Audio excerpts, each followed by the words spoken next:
It was a war, and for the first time, we was in control. They arrest people for no reason. They stop and check us for no reason. That was the best 3 days of my life. 6 months ago, we interviewed hundreds of rioters. Many of them described the disorder like a war against the police. But what was it like for the officers who were lined up against them? For almost a year, we've been working with a team of academics at the London School of Economics, investigating exactly what happened during last summer's riots and why. Our researchers have spoken to 130 police officers of every rank deployed in London, Birmingham, Liverpool, Manchester and Salford. These are first-hand accounts, some of them anonymous, from the front line of the biggest policing challenge in decades.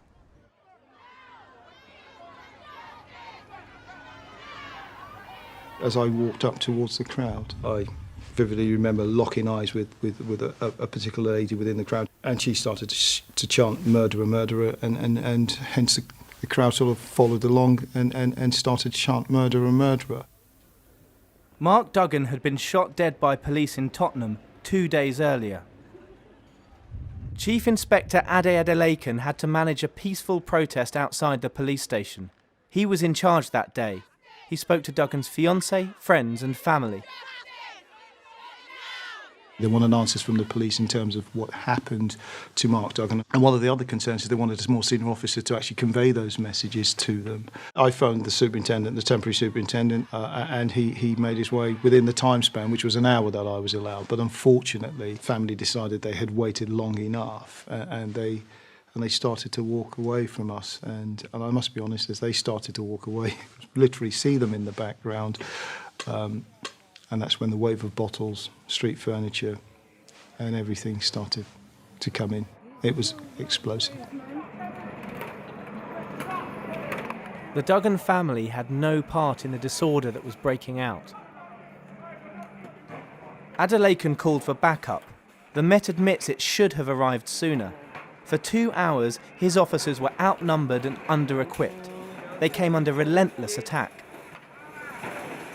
We're talking wheelie bins on fire, we're talking bottles that had been gained from the off-licence, which was literally down the road, been set alight, been made into firebombs and thrown at us. We're talking about, believe this or not, a fridge freezer that was pulled out of a shop and wheeled towards us. I've never seen anything like it. I pray to God I never see anything like it again. As midnight approached, police from surrounding boroughs arrived in Tottenham. As we got closer, we could make out the silhouettes of rioters. The noise then started to increase dramatically. It's almost impossible to hear the radios. It's the most hostile, aggressive crowd dynamic that I'll ever come across in my entire experience as a police officer. As Inspector Andre Ramsey led his officers on their first advance, he was knocked unconscious. This is him shortly after the attack. I don't know what hit me, but it was clearly something extremely heavy because it actually cracked my protective helmet. The next thing I remember was being hauled up back onto my feet by 2 officers either side of me. I just shook my head, tried to regain my vision. I was conscious that we were so stretched on the ground. I just felt I had to keep going, even though I knew I'd been concussed. My biggest fear was having a police officer separated. If that had happened, I have absolutely no doubt that there could have been loss of life. I assessed that it was a possibility that we might get shot at, particularly if we were lured too far forward. And I also saw what appeared to be machetes, and so that was sending out a very clear message to me that certainly if anybody got separated, it could all come to a very grisly end. One of the strongest findings in our research was that police on the front line feared they would be killed. Senior officers, too, were astonished that no police died. Despite these fears, in Tottenham, as elsewhere, police kept charging forward. We were coming under the heaviest bombardment of the whole night. Supermarket trolleys were being used by the rioters to stock up with full bricks from a nearby building site. We got level with the Prince of Wales public house, and I just remember feeling bottles exploding on lampposts next to me and just getting showered totally in glass. We just did not have the resources at that point in time to arrest people. Our priority was to protect our colleagues from the other emergency services so that they could save life. It may have looked to television cameras like police were standing back when they should have been making arrests. But officers we interviewed said their tactics were misunderstood. In fact, outnumbered, they say they were concentrating on what mattered most. We didn't stand back and watch Tottenham burn, as people may gather, which hurts a great deal. We did everything that we possibly could with the resources that we had to try and protect life as well as property. But at some point, I had to make the difficult decision. It was life. It was always going to be life above property.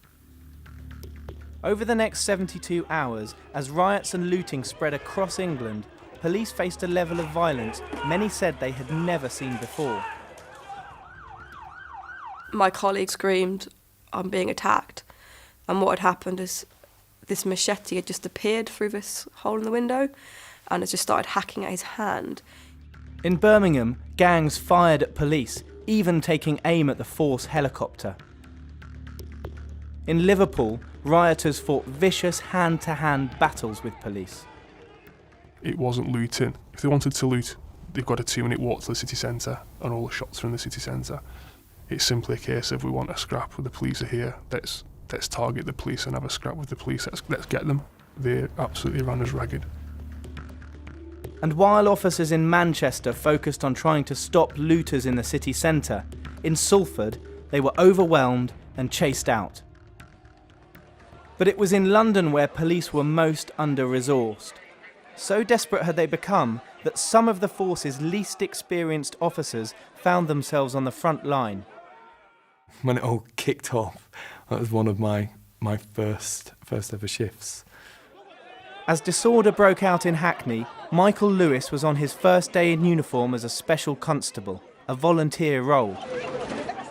I heard a colleague shout to me, he was like, "Get your baton out, get your baton out." I've never had to use it before. Like, this thing that I've had in training, even the small thing that's could be quite default for an experienced officer, was very alien to me.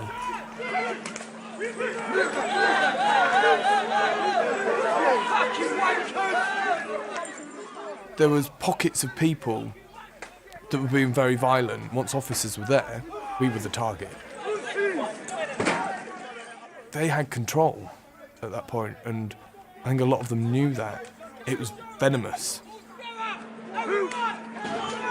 And that's what really got me. They don't know me. But when you're in that uniform, that's what it's directed at. We spoke to a number of police who, like Lewis, found themselves on the front line with no riot training, protective uniform or shield. There's petrol bombs being thrown. There was a lorry that had tried to drive through the crowds but had got stopped and smashed up, and that was carrying a load of wood. So that was just like a truckload of ammunition. I can remember seeing our car being trashed. I remember the radio, they said that they were watching a gang of them and they'd broken into a hardware store and they were getting Stanley knives and things like that and taping Stanley knives to wood to throw. And it just makes you think it's so primeval. I don't know, it sounds a bit weird, but it's like they're making spears to throw at us. And all I remember is seeing a brick come over the barricades. Before I'd even had a chance to think, this brick had split in two, bounced up and whacked me straight in the eye. Lewis was seen by a medic and told to go to hospital. He refused. I knew that we were outnumbered and there was not enough police officers there. And I'm thinking, I'm in my head thinking, all I've got is a black eye and a bit of blood. Like, I can still do this job. I don't need to go. He and a colleague were then posted outside a JD Sports that had been looted. There's people coming up, taking photos, because obviously I'm there and there's comments coming from the crowd, oh, you've got injured and all this, look there, what happened to you? And I remember they're taking photos and inviting them over to come and have a picture with us. So I'm there, arms round them, smiling with a black eye, having a photo that's probably going to go on their Facebook or MySpace and be ridiculed for it. But at that time, that tactic was working for me. It softened this crowd that could have potentially got quite aggressive again.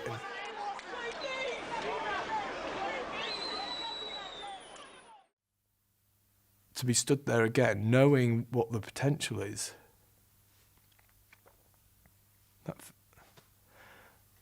that was what was really, really frightening. Just knowing that you're stood there and you could potentially be severely injured, or even worse, the unthinkable, and you don't know what's going to happen. Like, there's a gang of people there, and there's more of them than there are of you. And that was petrifying. I hope I never have to feel that again. Disorder was spreading to almost every corner of London. The fires, looting and violent attacks on police were being watched on CCTV screens in a control room in Lambeth. It was off the scale.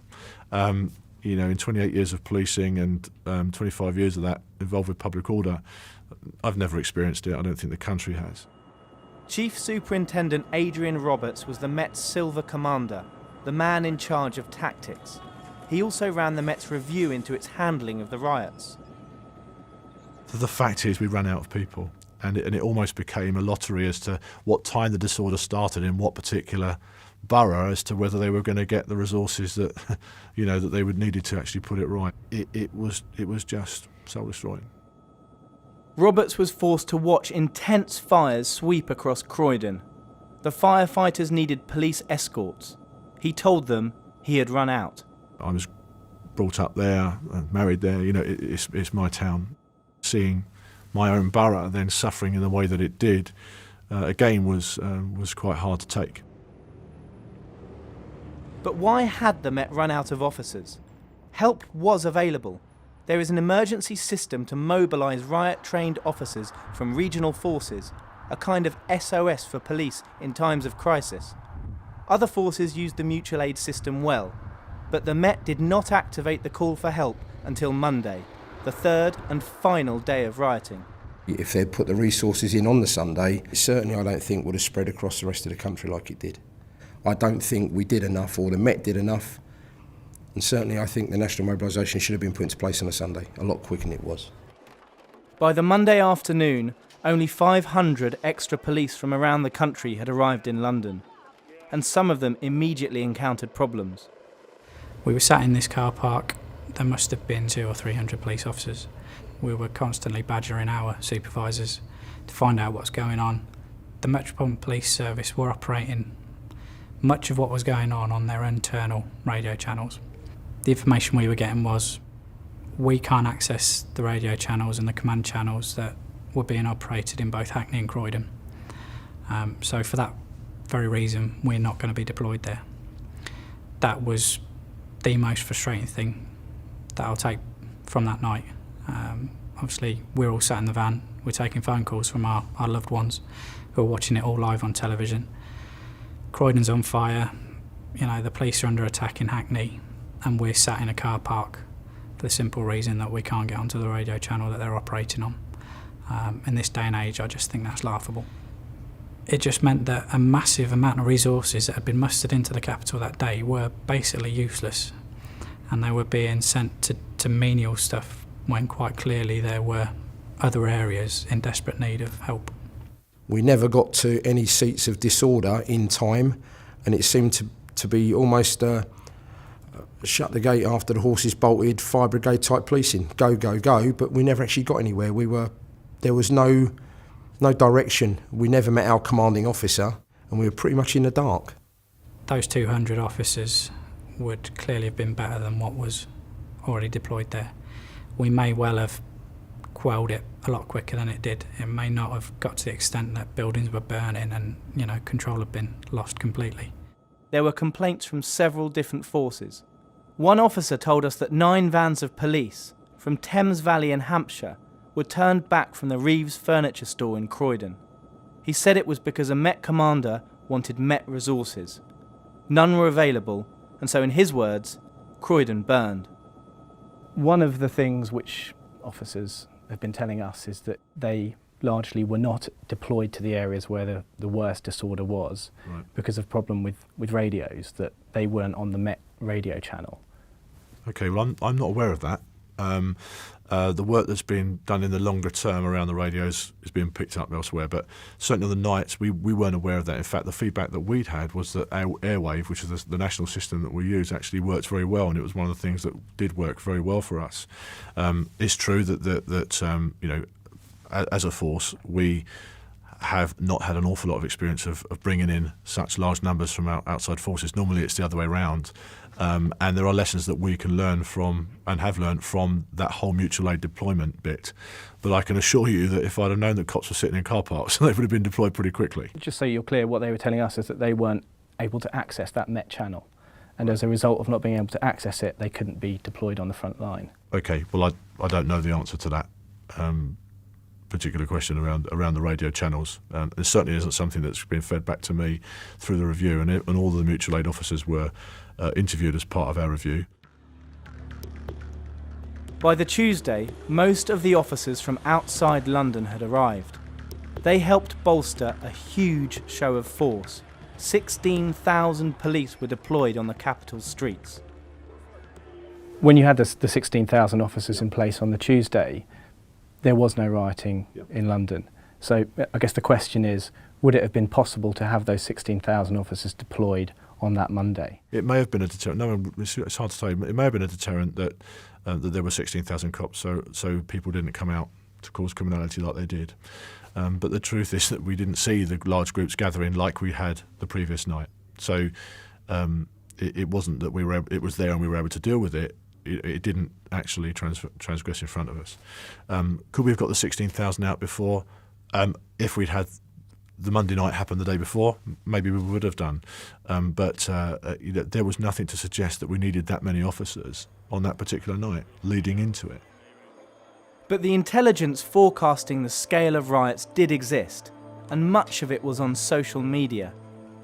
Police told us that sorting fact from fiction on Facebook and Twitter was one of their biggest challenges. We struggled in August because we didn't have enough trained people. We didn't have the right IT to be able to search this social media. Never before have we had to. Although there's lots of things that we've done differently, have changed and are doing differently as a result of what we've learned from the experiences in August. That's the one that we really need to really get a grip of. If police struggled during the riots because they did not have enough officers on the ground, how do they feel about the future? I don't think we did bad by any stretch of the imagination compared to some. I think that the cuts that are coming in are only going to make things worse. You're looking at less people trained to deal with public order situations. We probably would struggle to do that again and to cope with that level of violence, in my opinion. They say it's not affecting frontline police officers. It is affecting frontline police officers. We will be 16,000 police officers less in 12 months' time. So the next time we have disorder on that scale, Theresa May can whistle as long as she likes. She will not get that number of staff. I think that'll happen again. I've got no doubts that'll happen again. We've now spoken to hundreds of rioters and police involved in last summer's disorder. Many described the experience as surreal. Some said life had returned to normal, as if the riots had never happened. But others cannot forget. I think about it. I almost think about it every day. I've said this to my family, and it's difficult to live with, really. And one has to question oneself Could I have done anything differently? And I still, every day, think about, could I have done stuff differently? What could we have done as a service differently? Very much doubt would I put it to bed, but that's life, I suppose, really, to be honest.